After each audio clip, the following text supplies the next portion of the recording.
What's up? Welcome back to Political Soul Food, y'all. It's good to be back here. Couldn't go live yesterday. It was real for a brother. Real for a brother. Had to deal with the health. Looks like felt like I was coming down with something, so I had to take extreme measures to get the health in order. But I'm back, functioning, ready to go. And so let's get down. So tonight's show is an interesting one. I figured I'll be a little nosy and share some stuff in my personal email. And I want to talk about the kind of emails I get from the Tea Party and conservatives and Democrats, or even, Organizing for America. So that's what we're going to do. We're going to compare the propaganda in my email from the Tea Party, conservatives, DNC, and Organizing for America. Y'all down with that? Let me know if y'all down with that. I think it'd be interesting. I mean, it can get us talking about in what ways the parties are different, as some people claim, which I disagree with. I'm sorry, that the parties are the same, which I disagree with, and how they are different. But to what extent are they different? I mean, of course, they are parties. They are American parties. And these parties are stricken with so much history, so much shared history. So with that said, I'm going to give people a chance to get in here. And you know how it is. So tonight, I'm getting started a little late. We won't be going on for too long. But we'll definitely go on long enough to see what's going on. I'm going to say what's up to Dr. Marshall here on IG. We got some folks here on Facebook. YouTube is getting in here. So yeah, I think this would be a little interesting. So sit back, relax. I'm going to chomp some people in here, give them a chance to settle down, let them know we're about to go live. All right, so I'll be back after this minute.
All right, so topic tonight. Good evening, GD Stokes up in the house here on Facebook. Nice. So tonight's topic is comparing propaganda in my email from the Tea Party, conservatives, DNC, and Organizing for America. I figured this would be fruitful to do so that we won't be talking about politics in a vacuum. I try not to do that. I try to keep it real. So, on the low, I am on a Tea Party emailing list. Believe it or not, I get emails from the Tea Party and conservatives, so I get to see what they're telling everyone, what they're distributing out here, how they are framing the same events that I see very differently from them. And so that way I can get out of my head, maybe I'm missing something. I try to keep that stowed away deep down in the back of my mind, that, hey, maybe you got it wrong. Maybe Trump is really trying to help all Americans. Maybe he's not really pushing a racist agenda, an agenda that establishes economic segregation. Maybe you got it wrong, Kassan. Why don't you listen to what the other people are saying? So I'm always bothered or exposed to views that I wouldn't say I agree with, right? And I do that on purpose. To keep me honest in the best way I can, so I don't completely shut myself out. And so I figured I'd talk about that, especially since, the 2 days ago one of the dudes who sort of bombed the whole session, um, the brother, someone came after me for calling him a brother, but the brother who I regard as a Trump supporter on the low. He says he didn't vote for Trump, but he respects Trump. He talks about all the good things Trump can do, and then the most infamous thing that Trump can do, according to this dude, was stop black people from being lazy, right? And so, I detest these things, but I always try to inspect my own thinking. And this is how I do it. So I want to share some things with you. I don't know if you do it, but I think it's healthy. But some of you are just, at this point, we're in the mix. We're in the battle. So we don't have time to be critical thinkers when it comes to trying to keep an eye out for the honest part of the conservative wing of the United States. But hey, I try to do it. So at least I'm doing my best. So here it is. So let me read some emails I have. I'm gonna bring some up here randomly and just talk about them, and maybe not even comment that much. I'm just gonna just expose some of this stuff. Again, it's not gonna be too long, but I just want you to see what they say. So here, Patriot. The turncoats in Washington have made it very clear that they are flat out refusing to obey the will of we the people. With their latest display of complete contempt for American citizens, turncoat rhinos and obstructionist Democrats are teaming up to stop Trump from building the wall along our border with Mexico. This is important. They continue, this is going to be the biggest fight of President Trump's presidency so far. As we speak, Democrats are threatening to override Trump's national emergency declaration in an effort to force the construction of the wall to be discarded and shut down completely. So I need to know, do you have Trump's back on this one? I like reading this because I sit and talk with people who have so much to say about Democrats ain't doing that. These moderate or corporate Democrats, liberal Democrats, they could have just easily passed laws, just fixed everything. And they are speaking in a vacuum because this emailing makes it clear that Trump has the support of millions of people who are urging him, who are pushing him to build a wall. A lot of us get caught thinking that Trump comes to the table with these un-American agendas or this preposterous racist agenda as if he is spoiling the Republican Party. No, the Republican Party is rallying behind this initiative, and they have appointed Trump to champion this initiative, and he's doing it for them.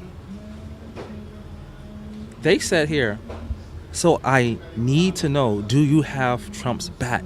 People have Trump's back on these issues. So let's just stop speaking and doing politics in a vacuum.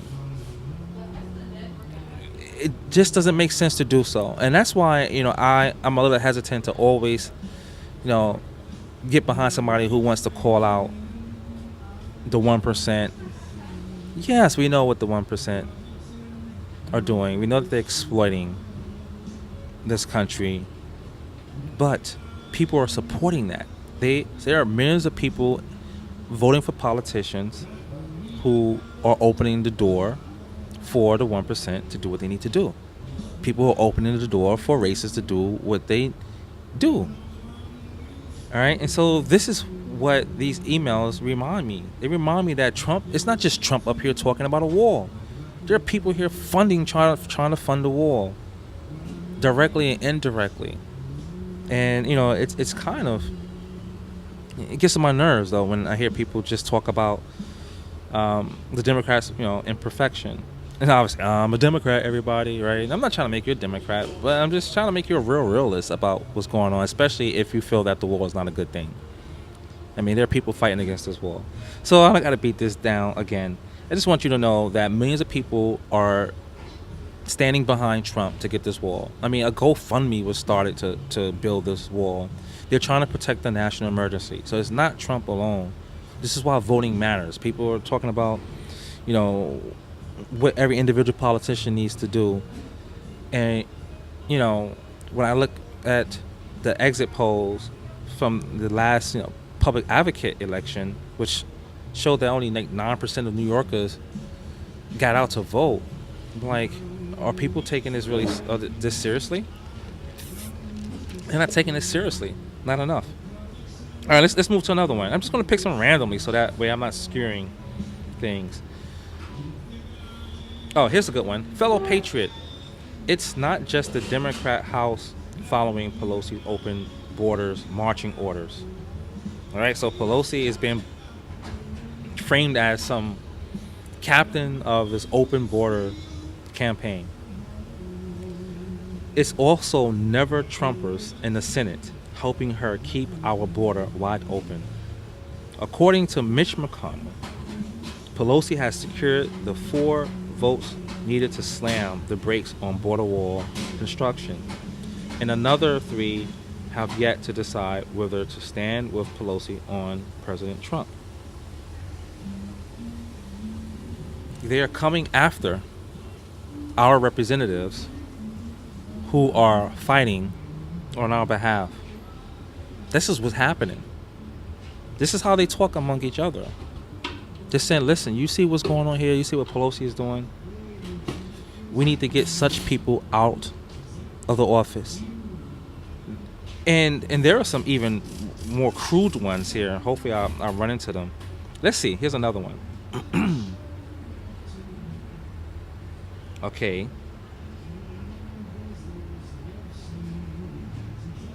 And I love how they start off with Dear Patriot. Anti-Semitic Ilhan Omar can't hide her racism and hate anymore. This is another one here. So, Representative Omar's been framed as an anti-Semitic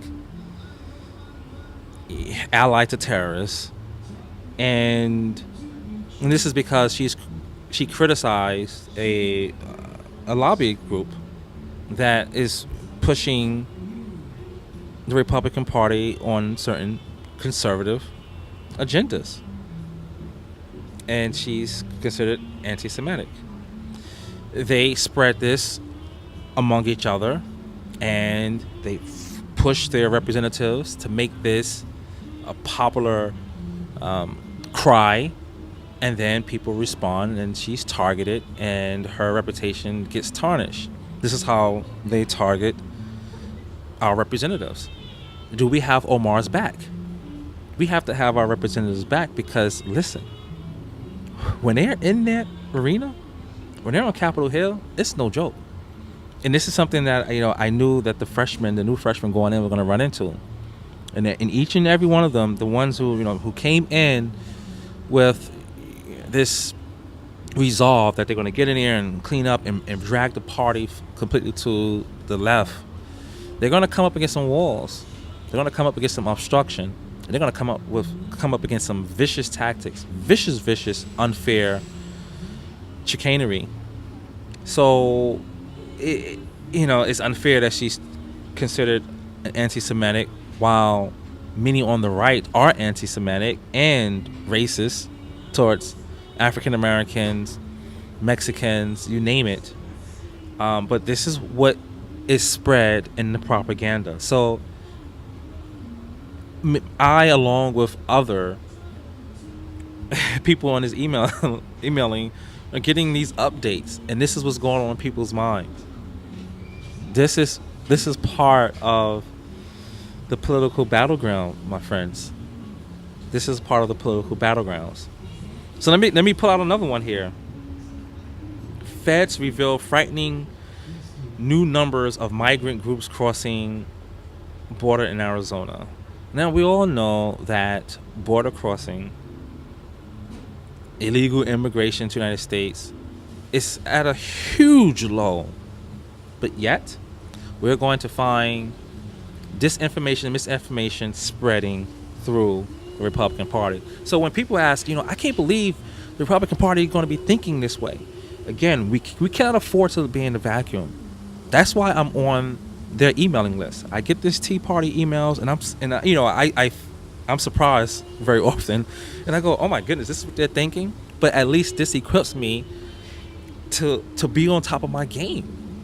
I'm on top of my game because, when I support the Democratic Party, I'm not supporting it blindly.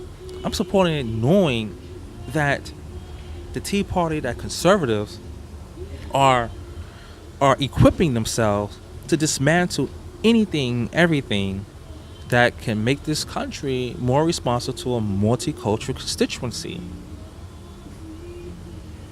And this is what's happening here. It starts off with certain policies and certain agendas. And it'd be a shame for any one of us on the left to ignore what's going on at the wall. To ignore that is to allow winter to come. All right? So you've got to prepare for winter. For those of you who are chilling in King's Landing. All right. Let's see another one. Okay, this one is interesting. This one is about Alexandria Ocasio. And Alexandria Ocasio-Cortez. They have a picture here, and it says, "Look who's going to bankrupt next in America." Look who's going bankrupt next in America. Okay, and so they're basically coming after her in this email for spreading some socialist propaganda. In fact, I got one in particular on that. Let's see here. Let me pull this one up here. This one is good. Is this it here? Okay, it must be another one. Let me see. I'll find it. But there's one that's basically telling all Republicans and conservatives that there's this socialist agenda that's going to come and rob all of our individual rights, make government this, sort of this totalitarian state, and just transform America to a communist kingdom. And so this is the kind of stuff that that's in here. And let me see. Here's what came most recently, 7:32 p.m. today. Let's see what came today. Is this legal? Official copies of the Mueller report are being sold online, and the release date listed is March 26th. All right, so this is today. I didn't really get a chance to look at that, but it's most likely fake. Official copies of Mueller's report being sold online. I mean, there's a lot of blatant lies that spread on here, but this is what's on the emailing. This is what people consume. Oh, here's another thing here on Obama. It's become painfully clear that the only one who actually interfered with the 2016 election was none other than Barack Obama and his corrupt administration. That's precisely why we need your input right away. All right. So this is what they do to get people to fund the party. And by the way, Trump's campaign is already doing well. It's accumulating a lot of support. So this stuff works. It's working. Have you donated to someone to win? Because if you're not, the vote is number one. We need the vote, but we got to contribute money. Money is needed. Sorry, money is needed. Money is needed for these campaigns. We can act like we're in La La Land if you want to. Are you contributing to a local politician, or are you contributing to the establishment Democratic Party? It's an organization. And for those of you who contest parties in America, I advise you to take a look at Alexis de Tocqueville's book, Democracy in America.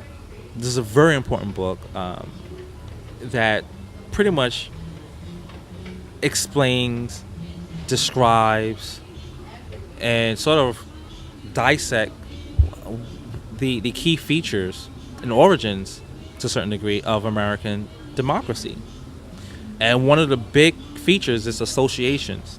And this book was written in the first half of the 19th century, in the 1800s. And Tocqueville just does a great job in pointing out certain features that are still persistently the critical factors that make American democracy what it is. And associations, the press, religious associations, civil associations, political associations, all of these kinds of groupings are fundamental to power in American society. So trying to get rid of or challenging associations is missing the nature of the organism that we're dealing with. And associations goes further, into sort of an anthropological understanding where people come together. We are social creatures, and we come together, but we also come together not just because we have feelings for each other, but we know that we can leverage our unity in certain ways. So the Democratic Party at this point is outgrowth of sort of the accumulation of people who have certain interests in mind, or who understands that an alliance will help produce the likelihood of each of them reaching whatever success that they have as individuals in the group. And so that's where my tolerance, a certain degree, for a certain kind of association with the Democratic Party lie. I mean, yeah, I know that some people don't really have my back in every case, and I know that the Democratic Party has very has an imperfect history. However, I understand now in this present day context as an association that it is aligned towards my interests more than the Republican Party. So all right, let's jump ship. Let's go to, let me see here. I might start deleting something. I've been deleting a lot of these things. So let's switch. Let's see what the DNC sent. The DNC. What did the DNC put? Okay, here's one. Oopsies. This is Republican Party again. DNC headquarters. Okay. So they're just asking for money on this one. They're asking for support, and they're saying, well, we need some donors in New York. Okay, let's see here. Here's one. People have said that what happened in North Carolina, District 9, last November was the biggest case of election fraud in living memory. Because of the North Carolina State Board of Elections decision last week, we'll have a chance to right that wrong, and we can't miss that chance. This isn't just about a seat in Congress, it's about our democracy. That's why I'm still fighting, and it's why I'm asking you to join me today. All right, so they're targeting, that whole mess in North Carolina. So much more, I don't want to say peaceful, but it's definitely a little bit more sane and focus on a real concrete issue here, right? So the Democratic Party, at least in this one, it's not sending me any scare tactics like, hey, oh my God, the Tea Party is coming, watch out, right? So they are asking for money like the Republican Party and Tea Party, but for dealing with election fraud in North Carolina, very specific, not just some random thing, using bigotry and fear tactics. So the people are not making this up. Let's see here. Here's a good interesting one. The DNC needs 31 more supporters from New York to donate to the one-term president fund before midnight. All right. It's about time. I mean, sometimes I think the Democrat can step it up in terms of their audacity to talk about what's going on, and the fact that we just need to get Trump out, and I think that's starting to happen. But their emails they tend to be friendly. So let me just be fair and read some. Friend, in just a minute, I'm going to ask you to be one of 31 donors from New York to chip in to the DNC's one-term president fund before midnight. This was yesterday. First, I hope you will give me one last chance to explain why your contribution tonight is so important. Donald Trump has already amassed nearly $130 million for his re-election, an unprecedented amount for a sitting president at this point in their presidency. It's obviously it's in the interest of a particular party, but what's good about it? It's factually correct. Let's start off with that, right? Let's start off with the fact that it's just got some serious facts, and it's not really using hate and bigotry and racism, fear. It's using frustration. And it could have said, Trump, if we continue to let Trump, he's going to destroy our America. It's like, listen, we know what we need to do. So I feel that, people should read this for themselves. It may have a different effect on you. But when people say to me the parties are the same, they obviously are just looking very superficially, and they're drawing different connections. They're drawing the connections that they want to draw to make the case. But just from the rhetoric, it's very, very different. Very different. Let me see if I can find one more from the DNC. The DNC is actually, their emails are kind of boring, honestly. I mean, I think that's their problem. The problem is that, hey, you got to do more to motivate us.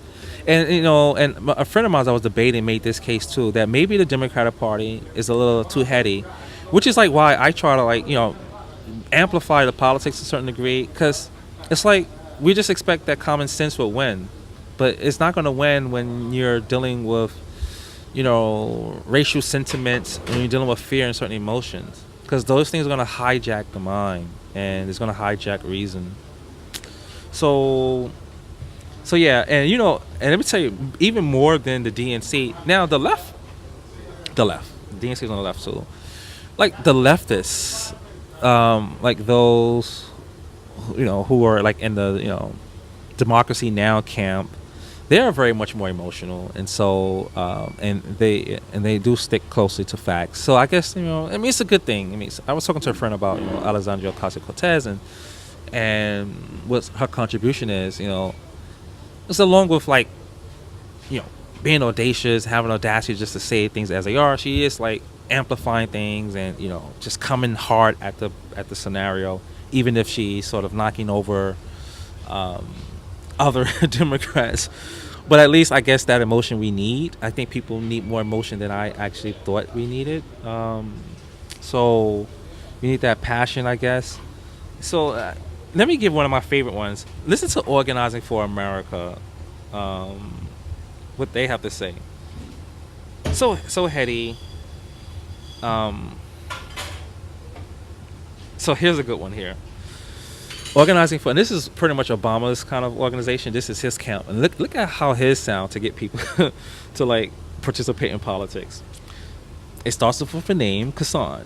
A few weeks ago, I reached out to tell you about a new chapter in our grassroots movement, a clearer focus on our fight against gerrymandering so that we can support fair elections and strengthen our democracy. As part of that effort, I'm asking you to step up just as you have done so many times before. That's right, it's the truth, I've stepped up, to fight our shared values. The All on the Line campaign may be a new home for this movement, but the work of grassroots organizing and the mission of perfecting our union remain the same. It's just like anybody who is not really into politics is going to be like, what is going on here? I don't understand. But it helps make the case that the two parties use different tactics, and I think the use of these tactics, the difference is glaring, and that it says something about the parties themselves. It says something about the motivation of the parties themselves. And so on that note, I'm going to rest my case. Thanks for tuning into Political Soul Food. GD Stokes made a comment. I give my support, and we need more help at the call centers and Democratic committees. We sure do. We really, really, really, really do. Thanks for sharing that. Listen, y'all, maybe back tomorrow. We're going to continue on another topic, but I wanted to share that. I try to stay in touch with the other side, and there's some other things I have here. And so I got to check out now. Listen, if you want to support the cause, check me out on Patreon, Patreon, patreon.com, patreon.com/Kassan Henry, as it's spelled on my social media platform. You can find different ways to support. If you don't go there, make sure you step up and do your thing to make a change in our society in the way that you can. My boy Jerome said reparations. Maybe we could talk about that tomorrow, reparations. Maybe that'd be a good topic to talk about because it's a hot topic now. But thanks again for tuning in to Political Soul Food, where we try to make a difference one conversation at a time. Good night, everybody. Political Soul Food on IG. Have a great night. Thanks for tuning in.